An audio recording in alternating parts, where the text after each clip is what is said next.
ዳቪድ ራያ ጨዋታውን አሸንፎልናል። ሚኬል አርቴታ ነበር ከትላንት ምሽቱ ድል በኋላ ይህንን አስተያየት የሰጠው። ዓለማችን ላይ ውጤታማ የነበሩና ውጤታማ የሆኑ አሰልጣኞች በሙሉ ምርጥ ግብ ጠባቂዎች ነበሯቸው። ሰር አሌክስ ፈርጉሰን ሆላንዳዊ የግብ ዘብ ኤድዊን ቫንደርሳር ነበራቸው።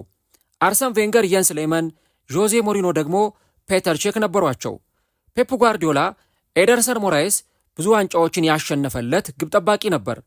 ሚኬል አርቴታ ደግሞ ዳቪድ ራያ የተባለ ምርጥ ግብ ጠባቂ አለው። ይህ ግብ ጠባቂ ብዙ ጨዋታዎችን ለአርሰናል አሸንፏል። አርሰናል በተጨነቀባቸው ጨዋታዎች ሁሉ የዳቪድ ራያ ብቃት አጃኢብ መሆኑን ተመልክተናል። ለሶስተኛ ተከታታይ ዓመት የወርቅ ጓንቱን ያሸንፈው ራያ በዚህ ሲዝን በርካታ ጨዋታዎች ላይ አርሰናልን ከጉድ አውጥቷል። ራያ ምርጥ ሴቮችን ያደረገባቸው እናንተ የማትረሷቸው ጨዋታዎች የትኞቹ ናቸው? እኛ በዛሬው ፕሮግራማችን ላይ ዳቪድ ራያ የነገሰባቸውን ለአርሰናል 3 ነጥብ ያስገኘባቸውንና ምርጥ ሴቭ ያደረገባቸውን 5 ጨዋታዎችን ይዘንላችሁ ቀርበናል። ይህ ግብ ጠባቂ ዳቪድ ራያ የሊጉ ብሎም የአውሮፓ ቁጥር 1 ግብ ጠባቂ ነው ማለት እንችላለን። እነዚህንና ሌሎች ጉዳዮችን እስከ ቪዲዮ መጨረሻ ድረስ ከኛ ጋር አብራችሁ ከቆያችሁ የምንነግራችሁ ይሆናል። ሰላም ጤና ይስጥልን ውድ አድማጮቻችን፣ እንዴት አደራችሁ? እንዴት አረፈዳችሁ? እግዚአብሔር ይመስገን እኔ በጣም ደህና ነኝ። የምትገኙት አራዳ ሜዳ ኦፊሻል የዩቲዩብ ገጻችን ላይ ነው። ለቻናላችን አዲስ ከሆናችሁና እንደዚህ አይነት ቪዲዮዎች ቶሎ ቶሎ እንዲደርሷችሁ የዩቲዩብ ገጹን ሰብስክራይብ በማድረግና የሮል ምልክቷን በመጫን የቻናላችን ቤተሰቦች እንድትሆኑ የአክብሮት ግብዣችን ነው። እንዲሁም ደግሞ ዩቲዩብ ፕሮግራሙን ለበርካታ ተመልካቾች እንዲያደርሰው እንዲሁም ፕሮግራማችን ቫይራል እንዲወጣ የእናንተ በብዛት ላይክ ማድረግ እጅግ በጣም ይጠቅመናል። እናም ይህ ቪዲዮ ቢያንስ በትንሹ 1000 ላይክ እንዲኖረው እንፈልጋለን። ለእናንተ የ3 ሰከንድ ስራ ነው፣ አይከፈልበትም። ስለዚህ ሁላችሁም ይህንን ቪዲዮ ስትጀምሩ ላይክ እያደረጋችሁ እንድትጀምሩ በአክብሮት ጠይቃለሁ። የአራዳ ሜዳ ኮሜንታተር ተስፋ ወርቅ ልዑል ሰገድ አብሬያችሁ ቆይታ አደርጋለሁ። ፈጣሪ ፈቅዶ ዛሬ ከእናንተ ከውድ አድማጮቻችን ጋር ተገናኘን። የዳቪድ ራያን ምርጥ ብቃት በዚህ ዓመት ምርጥ ብቃቱን ያሳየባቸውን ጨዋታዎች የምንመለከት ይሆናል ማለት ነው። እስቲ ለእናንተ ለውድ አድማጮች አንድ ጥያቄ ልጠይቃችሁ። ኮሜንት ላይ ከምክንያት ጋር ሐሳቦቻችሁን ልታስቀምጡልን ትችላላችሁ። ዳቪድ ራያ የፕሪሚየር ሊጉ ቁጥር 1 ግብ ጠባቂ ነው ማለት እንችላለን? የአውሮፓስ ቁጥር 1 ግብ ጠባቂ ዳቪድ ራያ ነው ቢባል ያንስበታል ወይ? እስቲ ኮሜንት ላይ የገባችሁ ሐሳቦቻችሁን ከምክንያት ጋር እንድታስቀምጡልኝ እጋብዛችኋለሁ። እንግዲህ ትላንትና ምሽት አርሰናል ዌስትሃምን ከሜዳው ውጪ 1-0 በሆነ ውጤት ሲያሸንፍ ብዙ መነጋገሪያ ርዕሶች የትላንትናው ጨዋታ ነበረው። ማርቲን ኦዴጋርድ ተቀይሮ ከገባ በኋላ አሲስት ማድረጉ፣ ሊያንድሮ ትሮሳርድ በመጨረሻዎቹ ደቂቃዎች ለአርሰናል ጎል ማስቆጠሩ፣ የቫር ውሳኔ፣ ሌሎች ነገሮች የትላንትናው ጨዋታ መወያያ ርዕስና አጀንዳዎች ነበሩ። ነገር ግን በትላንትናው ጨዋታ ላይ የአርሰናልን ማሸነፍ ስናስብ በፍጹም ከአይምሯችን ልናስወጣው የማንችለው አንድ ሰው አለ። እርሱም የአርሰናሉ ግብ ጠባቂ ዳቪድ ራያ ነው። ትላንትና እንግዲህ ይህ ተጫዋች በተለይም በተለያዩ ቅጽበቶች ለአርሰናል አስገራሚ ሞመንቶችን ያሳለፈ ግብ ጠባቂ ነበር።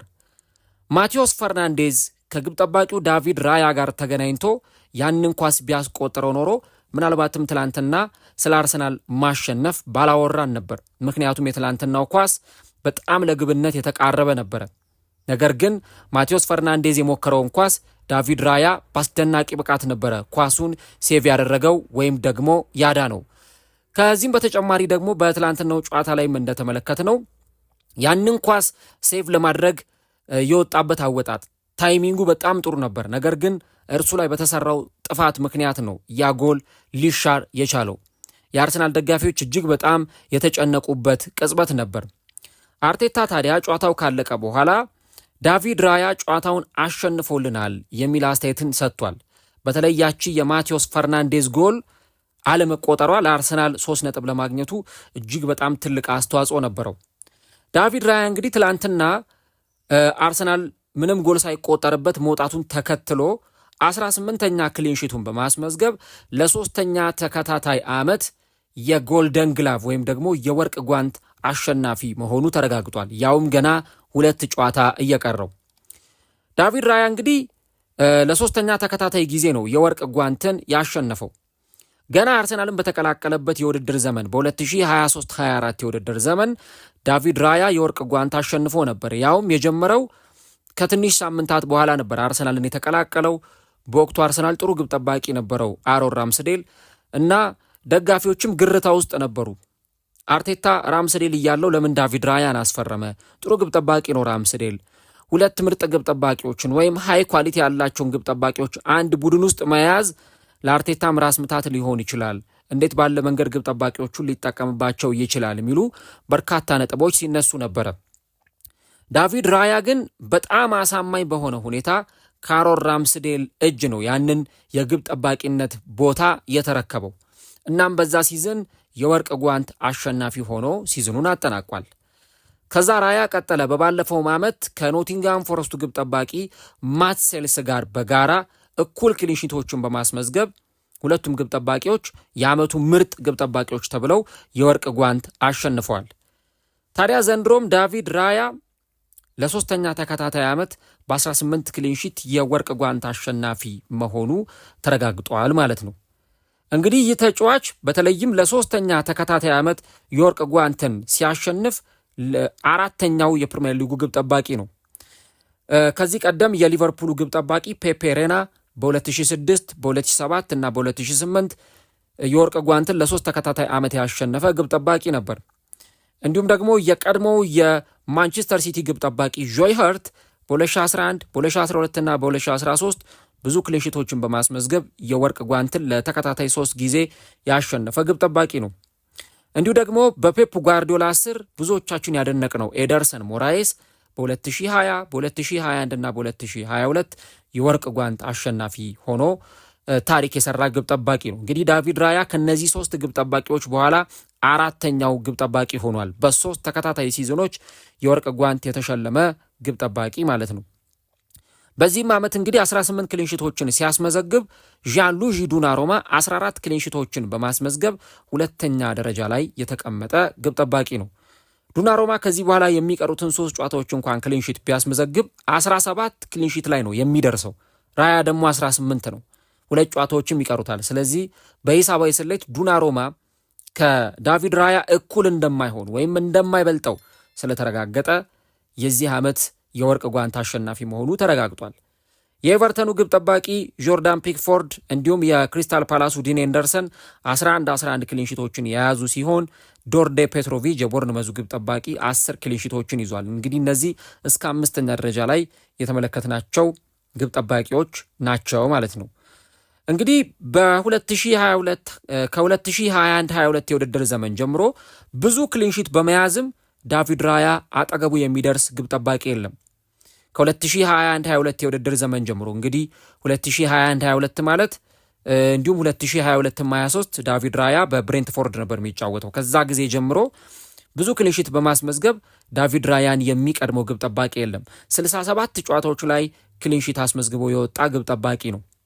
አሊሰን ቤከር የሊቨርፑሉ 59፣ የኤቨርተኑ ጆርዳን ፒክፎርድ 51፣ እንዲሁ ደግሞ የማንቸስተር ሲቲ የቀድሞ ግብ ጠባቂ የነበረው ኤደርሰን ሞራይስ 51፣ ኤሚሊያኖ ማርቲኔዝ የአስቶን ቪላው 45፣ የኒውካስሉ ኒክ ፖፕ 43 ክሊንሺቶችን ይዘዋል እና ሊጉን በደንብ ዶሚኔት በማድረግ የሊጉ ቁጥር 1 ግብ ጠባቂ መሆኑን ይህ ግብ ጠባቂ በደንብ እያሳየ ይገኛል ማለት ነው። እንግዲህ አርሰናልን ከተቀላቀለበት ጊዜ ጀምሮ ባደረጋቸው 106 የፕሪሚየር ሊግ ጨዋታዎች 47 ክሊንሺቶችን ይዞ የወጣ ግብ ጠባቂ ነው። ያ ማለት 44.3 እንደማለት ነው። ካደረጋቸው ጨዋታዎች ለግማሽ የቀረበው ጨዋታ ላይ ተጫዋቹ ጎል አልተቆጠረበትም። ትላንትና አርሰናል ዌስትሃምን ከመግጠሙ በፊት ዳቪድ ራያን በተመለከተ አርቴታ ጥያቄ ቀርቦለት ነበር። ሂ ሃዝ ቢን ኤክሰፕሽናል ሲል ነበር የገለጸው። በጣም የተለየ ግብ ጠባቂ ነው ሲል አሞካሽቶታል። ያለው የወጥነት ብቃት፣ ሜዳ ላይ የሚያሳየውም እንቅስቃሴ ብዙዎቹ የማይጠብቁት ነው ወይም እጅግ በጣም የተለየ ነው። ተጫዋቹ የደረሰበት ሌቭል ከፍተኛ ደረጃ ላይ እንዲቀመጥ ያደርገዋል የሚል ሀሳብ ሰጥቷል እና በእያንዳንዱ ሞመንቶች ላይ ምላሽ የሚሰጥበት ሁኔታ እጅግ በጣም የተለየ ነው ሲል ነበር የተናገረው እና ይህን ተጫዋች ብዙ ጊዜ የተለያዩ የቀድሞ ግብ ጠባቂዎች፣ የግብ ጠባቂ ኤክስፐርቶች በጣም አድንቀውታል እና ትላንት ጨዋታው ካበቃ በኋላ የዚ አትሌቲክ የግብ ጠባቂዎች ኤክስፐርት የሆነው ማት ፔዝሮውስኪ ይህንን ግብ ጠባቂ ዓመቱን ሙሉ ለአርሰናል ጠቀሜታ ሲሰጥ እንደነበረ በደንብ በግልጽ አብራርቷል።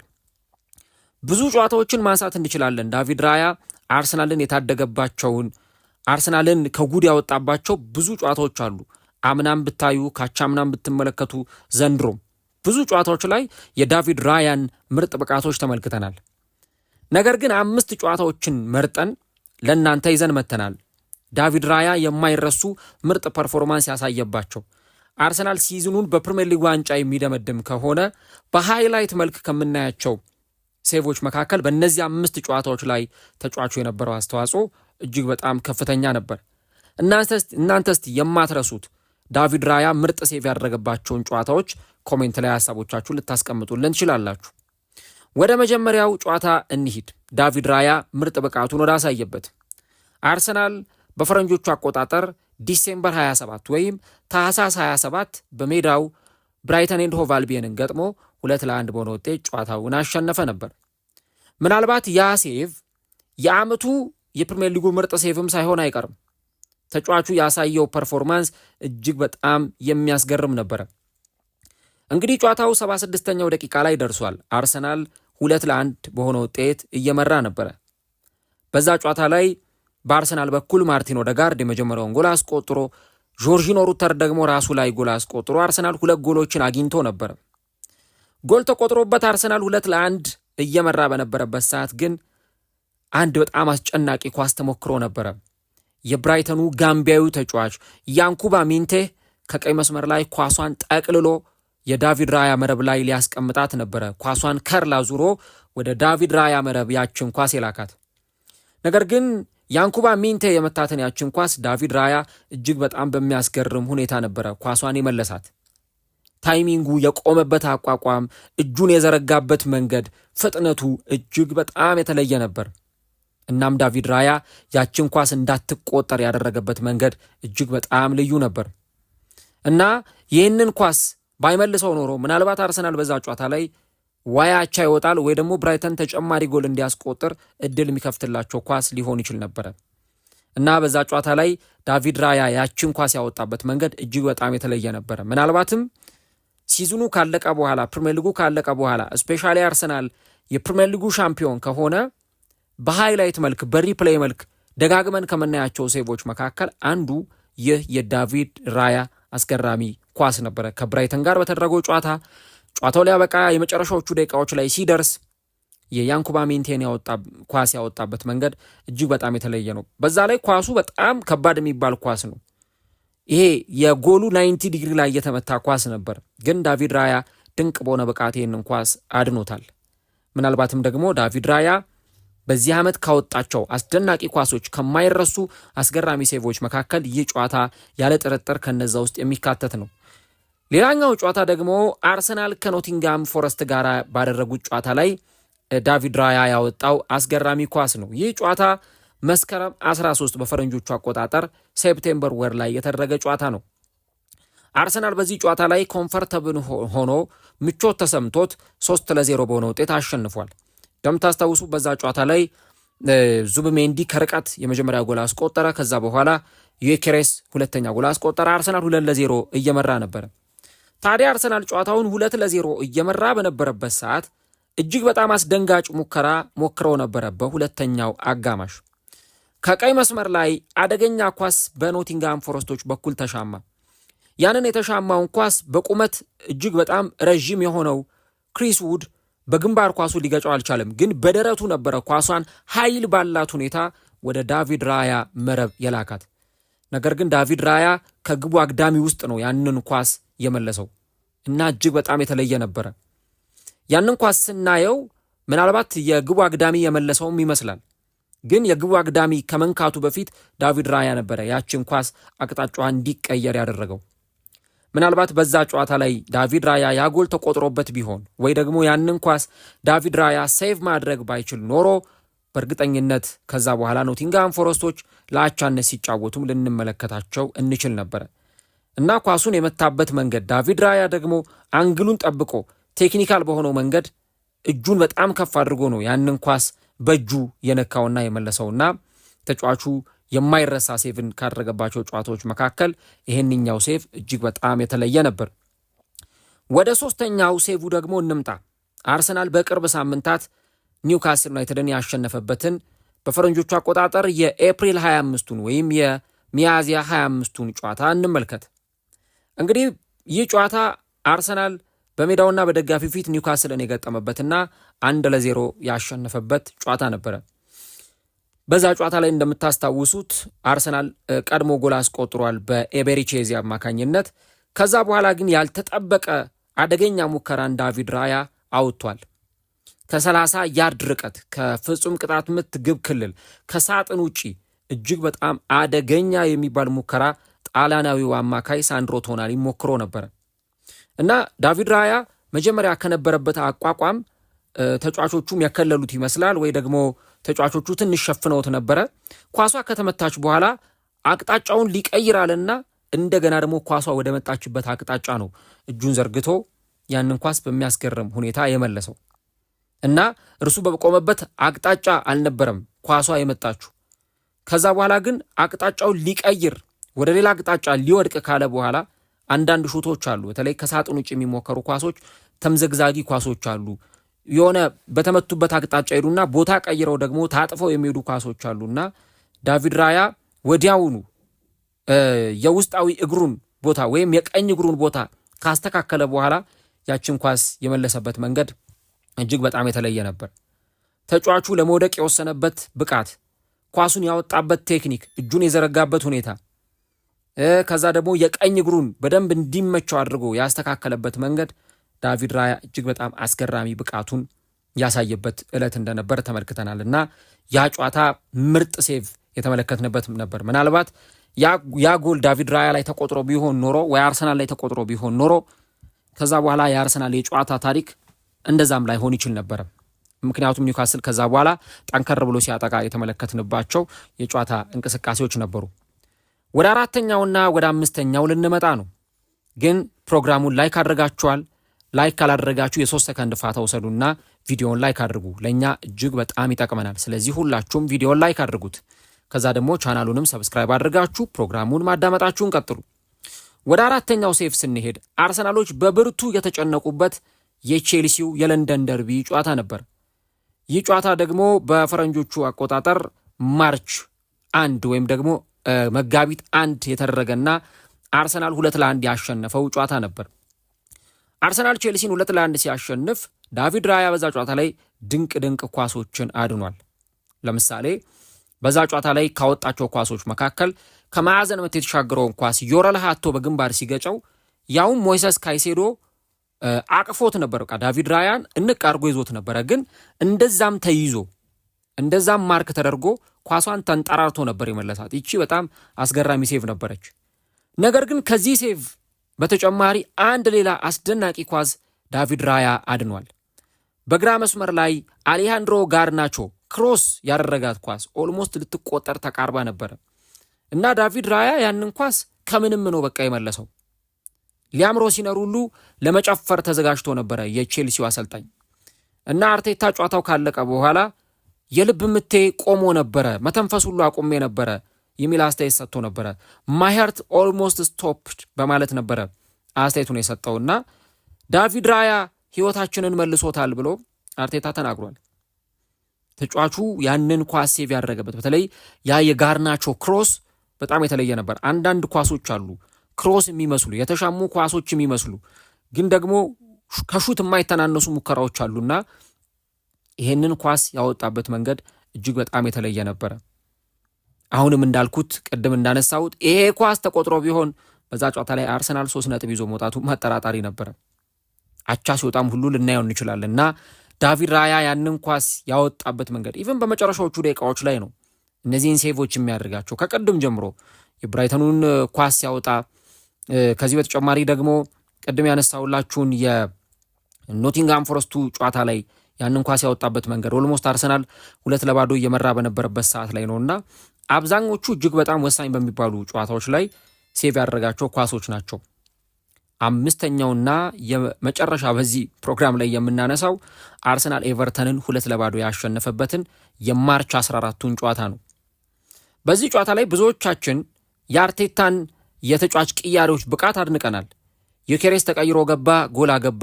ዩኬሬስን አድንቀነዋል። 88ኛው ደቂቃ ላይ 90 ደቂቃ ካለቀ በኋላ ተቀይሮ የገባው ማክስ ዳውመን ያስቆጠራትን ጎል ተመልክተን ተጫዋቹን አድንቀናል።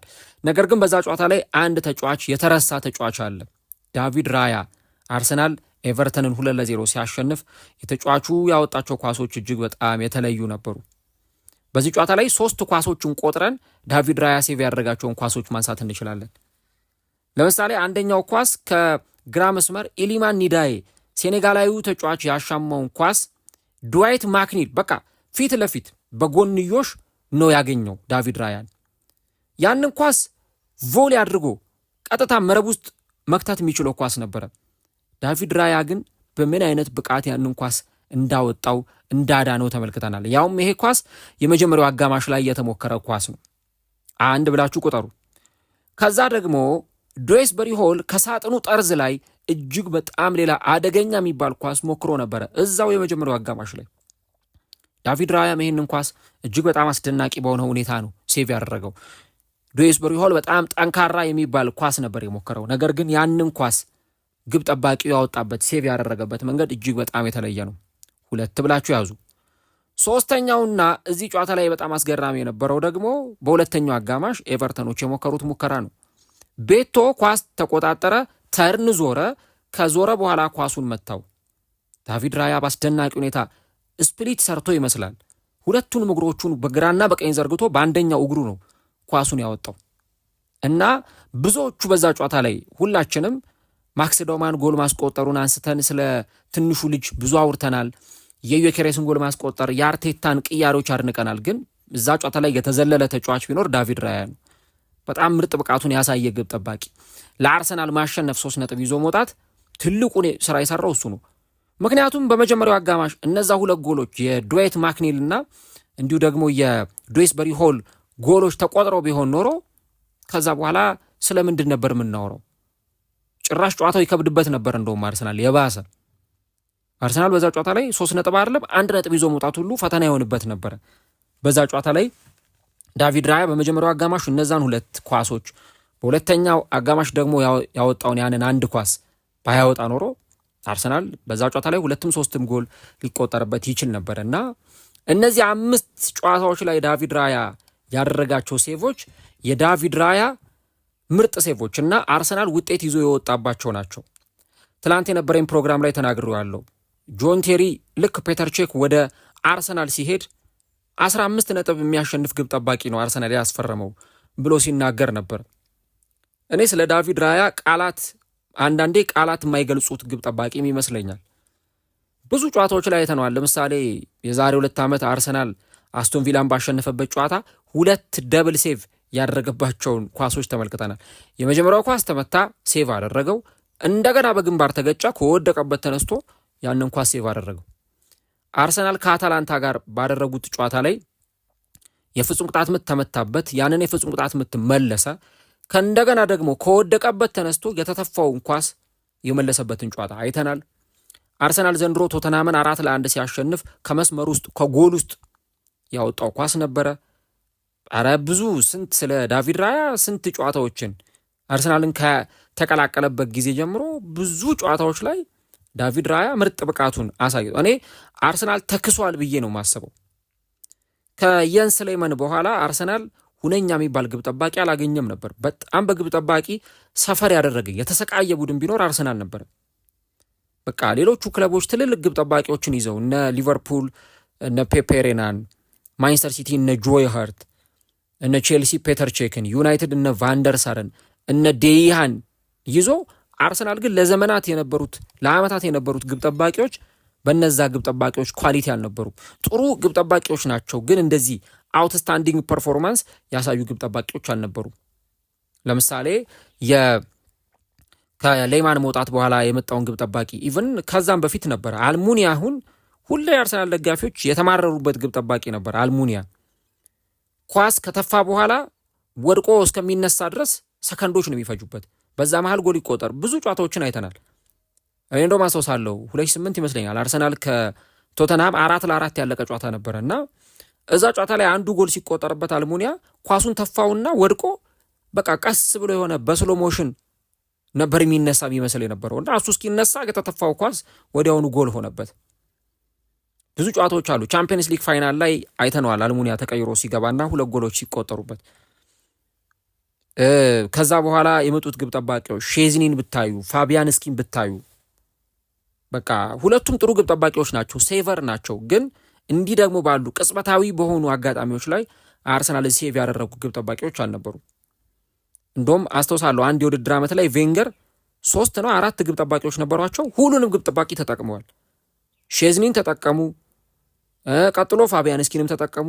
በቃ ሲብስባቸው መጨረሻ ላይ 3ኛውን ግብ ጠባቂ ሁሉ ተጠቀሙ፣ ቪቶ ማኖኔን እና ከአቅም በላይ ነበረ የግብ ጠባቂዎች ችግር እና እንደውም የአርሰናል የግብ ጠባቂ ችግር መቀረፍ የጀመረው ፔተር ቼክ ከመጣ በኋላ ነው። ያው እርሱም ኦልሞስት ጓንት ሊሰቅል የመጨረሻዎቹ ጊዜያት አካባቢ ነው አርሰናል የተቀላቀለው እና እንደዛም ሆኖ ግን ለአርሰናል ብዙ አገልግሎት ሰጥቷል።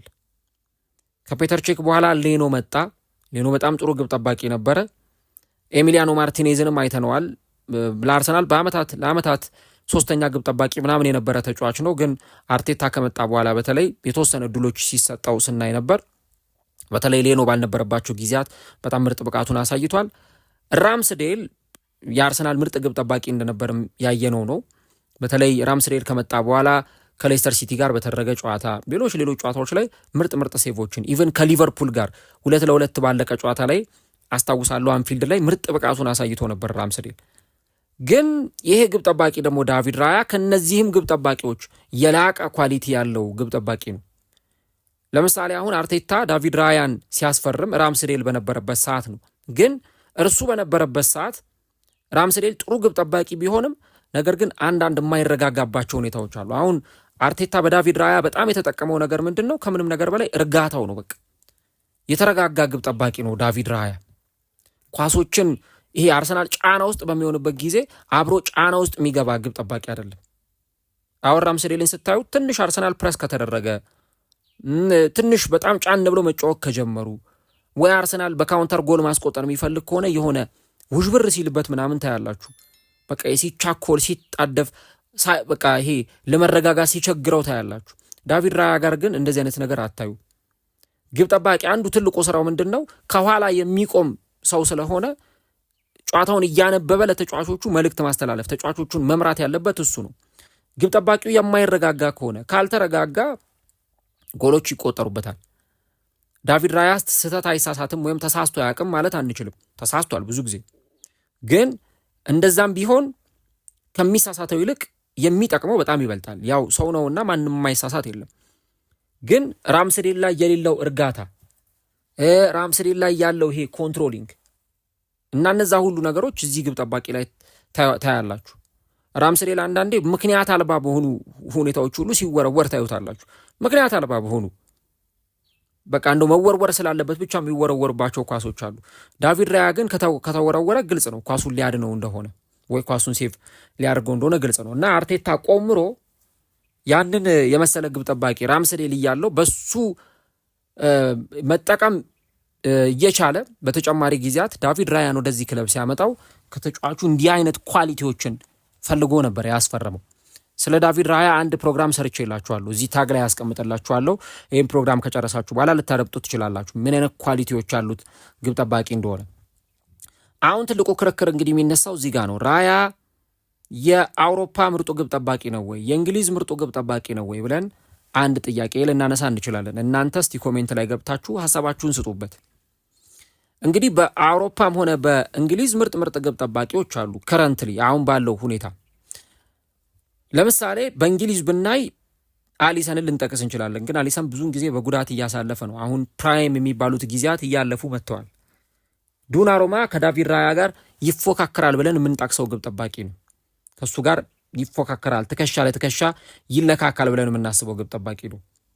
እኔ ከዶናሩማ በስተቀረ ፕሪሚየር ሊጉ ላይ ካሉ 20 ግብ ጠባቂዎች ዳቪድ ራያን ይፎካከራል ብዬ የማስበው ግብ ጠባቂ የለም አሁን ባለው ከረንት ሁኔታ። ምክንያቱም ቅድም እንዳልኩት አሊሰን ቤከርም ብዙ የጨዋታ ጊዜን እያገኘ አይደለም። በጉዳት ምክንያት የፊትነስ ጥያቄ የሚነሳበት ተጫዋች ነው። ዳቪድ ራያን ግን ስትመለከቱ በተለይ በዚህ ሲዝን ፕሪሚየር ሊግ ላይ እሱን የማይመኝ ግብ ጠባቂ የለም። ትልልቅ ክለቦች አሁንም ምርጥ ግብ ጠባቂ ለማግኘት እየተቸገሩ ነው። ቶተንሃም 2 ግብ ጠባቂዎች አሉት፣ ቪካሪዮ እና ኪኒንስኪ። ግን ሁለቱም በዛ ደረጃ የምጠቅሷቸው ይሄ በራያ ደረጃ የምጠቅሷቸው ቶፕ ሌቭል ግብ ጠባቂዎች አይደሉም። ቼልሲ 2 ግብ ጠባቂዎች አሉት፣ ሮበርት ሳንቼዝ እና ጆርገንሰን። ሁለቱ እንደ አንድ እንኳን ይህንን አይነት ፐርፎርማንስ የሚያሳዩ አይደሉም። ዩናይትድ ሴኒ ላመንስ አለው። ላመንስ ገና እየጀመረ ነው። በፕሪሚየር ሊጉ የመጀመሪያ ሲዝኑ ነው። በደንብ ልምድ የሚፈልግ ግብ ጠባቂ ነው። ስለዚህ እንደኔ እይታ ከሆነ ይህ ግብ ጠባቂ የፕሪሚየር ሊጉ ቁጥር 1 ግብ ጠባቂ ነው። ምንም የሚያጠያይቅ አይደለም። ቅድም እንዳልኩት ካሉት ግብ ጠባቂዎች በቃ እርሱ ሊፎካከረው ይችላል ብለን የምናስበው ዱናሩማ ነው። ምናልባት ሌላ ብዙ ክሊንሺት ያስመዘገበው ጆርዳን ፒክፎርድን ልናነሳ እንችላለን። የኤቨርተኑ ግብ ጠባቂ የብሔራዊ ቡድኑ ምርጥ ግብ ጠባቂ ነው። ስለ ምርጥ ግብ ጠባቂነቱ ምንም ጥያቄ አናነሳም። ግን እንደዛም ሆኖ በተለይ ደግሞ የሚጫወትበት ክለብ ኤቨርተን መሆኑን ስናስብ ምናልባት ተጫዋቹ የበለጠ ፐርፎርማንሱን እንዳያወጣ ያዝ የሚያደርገው ክለብ ነው። አሁን ከሚጫወትበት የተሻለ ክለብ ቢጫወት፣ ለምሳሌ ለቶፕ 4 ለቶፕ 5 የሚጫወት ክለብ ውስጥ ቢጫወት ምርጥ ግብ ጠባቂ ነው ብለን ልናነሳ እንችላለን። ኤሚሊያኖ ማርቲኔዝም ጥሩ ግብ ጠባቂ ነው፣ አርጀንቲናዊው የአስቶን ቪላ ግብ ጠባቂ። ግን እሱም ተመሳሳይ ነው።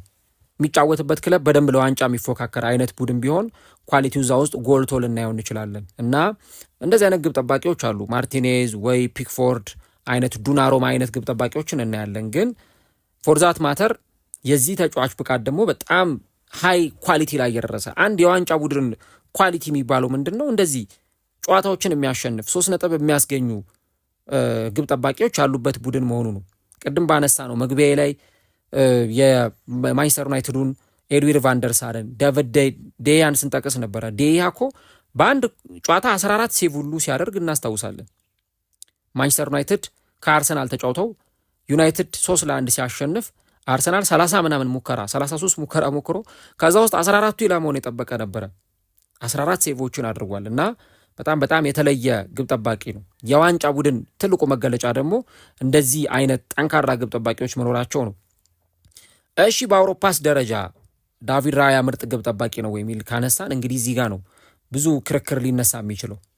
ብዙ ምርጥ ግብ ጠባቂዎች አሉ። ለምሳሌ በሪያል ማድሪድ ቤት ቲባውት ኮርቷን ልናነሳ እንችላለን። ከዚህ በተጨማሪ ሌሎች ጥሩ ኳሊቲ ያላቸውን ግብ ጠባቂዎች ልናነሳ እንችላለን። እንግዲህ ለውድድር የሚቀርበው የቱ ነው? አሁን ዱናሩማ በተለይ የዚህ የያሲን ትሮፊዎች ላይ የዓመቱ ምርጥ ግብ ጠባቂ ሽልማት ላይ በባለንዶር ስናየው ነበረ።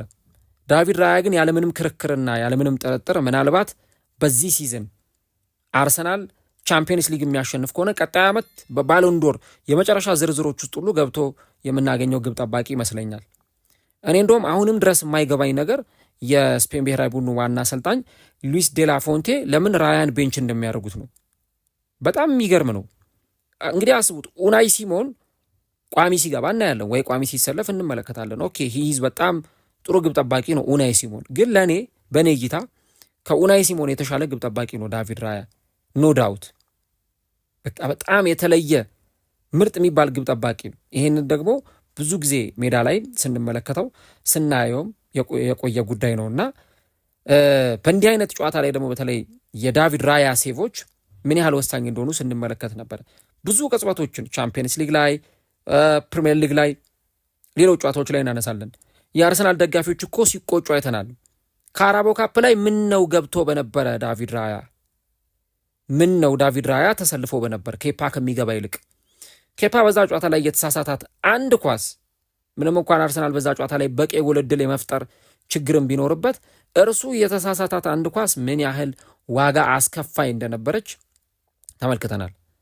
እና አርቴታ ይሄን ልጅ ቢያስገባው ኖሮ፣ አርቴታ ይህንን ተጫዋች ቢያሰልፈው ኖሮ በቃ አርሰናል ካራቦ ካፕንም አሸንፎ ነበረ የሚሉ ነጥቦች ሲነሱ እናያለን። እና ብዙ አይነት ሁኔታዎች፣ ብዙ አይነት የዚህን ተጫዋች ፐርፎርማንሶች የተመለከትንባቸው ድንቅ ጨዋታዎች አሉ። ዞሮ ግን ለእኔ የፕሪሚየር ሊጉ ቁጥር 1 ግብ ጠባቂ ያለምንም ጥርጥር ዊዛውት ኤኒ አርጊውመንት የአርሰናል ቁጥር 1 ኢቭን በዚህ ሲዝን ምናልባት እንግዲህ ዴክላን ራይስ ወይ ዙቢሜንዲ፣ ማጋሌሽ ለምርጥ ተጫዋችነት የሚፎካከሩ ተጫዋቾች ሊሆኑ ይችላሉ። ይህንንም ተጫዋች ግን በዚህ ረገድ የምናነሳው ምርጥ ግብ ጠባቂ መሆኑን እንመለከታለን። እና ለማንኛውም እንግዲህ አርሰናል 1-0 ትላንትና ዌስትሃምን አሸንፎ የዚህ ዓመት አርሰናልን ወደ ዋንጫ የመራ እንደገና አርሰናል ምናልባት ሲዝኑን በፕሪሚየር ሊግ ዋንጫ ካጠናቀቀ ይሄንን ግብ ጠባቂ ነው ከዚህ ጋር አብረን ልናነሳ የምንችለውና ያንን እንግዲህ የምንመለከትበት ይሆናል ማለት ነው። ለማንኛውም እንግዲህ ትላንትና መድፈኞቹ ጨዋታውን አሸንፈዋል። ስለ ጨዋታው የሰራው ትንታኔ ያለ ኦልሞስት ከ15,000 በላይ ሰዎች የተመለከቱት ቪዲዮ ማለት ነው። እሱም ቪዲዮ ሙሉ ትንታኔውን ገብታችሁ ልታዩ ትችላላችሁ። በአነሳነው ሀሳብ ዙሪያ ያላችሁን ሀሳብ ኮሜንት ላይ ያስቀምጡልኝ። የሁላችሁንም ኮሜንት አየዋለሁ። ቀጣይ እንግዲህ አርሰናል በርንሌይን ይገጥማል። እንግዲህ አርሰናል ለፕሪሚየር ሊጉ ዋንጫ 2 ጨዋታ ብቻ ቀርቶታል። የአርሰናል ሲዝንን ዲፋይን እያደረጉ ካሉ ተጫዋቾች መካከል የስፓኒያርዱ ግብ ጠባቂ ዳቪድ ራያ መሆኑን ያለ ጥርጥር መናገር እንችላለን።